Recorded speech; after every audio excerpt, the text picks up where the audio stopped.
નર્મદા જિલ્લામાં કેળાની ખેતી મોટા પ્રમાણમાં કરવામાં આવે છે। નર્મદાના થરી ગામના ખેડૂત શરૂઆતમાં અન્ય રાજ્યોમાં કેળાની નિકાસ કરતા હતા।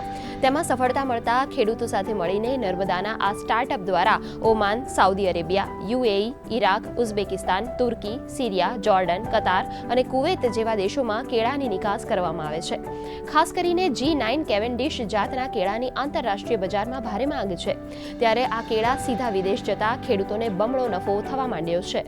સરકાર શ્રી તરફથી અમને જે સહાય મળી છે એનાથી અમે અહીંયા કોલ્ડ સ્ટોરેજ ચાલુ કર્યું છે અને એનાથી ખેડૂતોને બી અહીંયા નજીકના જેટલા બી ખેડૂતો છે એમને લાભ મળે છે।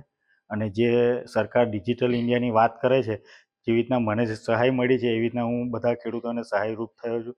એ લોકોને બી એમના પેમેન્ટ ખાતામાં મળે છે પોતાના। આમ જોવા જાય તો ખેડૂતોને ઘણો ફાયદો છે કે ડાયરેક્ટલી કંપની નથી હોતી, જ્યારે બંધ હોય છે ત્યારે એ લોકોને માર્કેટ બહુ નીચું મળે છે, અને કંપની હોય છે ત્યારે જ્યારે બહાર એક્સપોર્ટ ચાલુ હોય છે ને ત્યારે એ લોકોને ઘણો ફાયદો રહે છે। ભરૂચ જિલ્લો, નર્મદા જિલ્લો અને છોટાઉદેપુર જિલ્લાના જે બી ખેડૂતો છે એ ખેડૂતોનો જે આ સારા કેળા કરતા ઉત્પાદન કરતા જે બી ખેડૂતો છે એ બધા ખેડૂતોનો અમે માલ લઈએ છીએ અને એ બધો માલ આપણે એમના ખેતર પર જઈ અને અમે આ જે પ્રોસેસ છે આ પ્રોસેસ દ્વારા અમે પેકિંગ કરીએ છીએ। અત્યારે આ જે પેકિંગ ચાલે છે તે 13 કિલોનું પેકિંગ ચાલી રહ્યું છે અને એ સિરિયા કન્ટ્રી માટે ચાલી રહ્યું છે।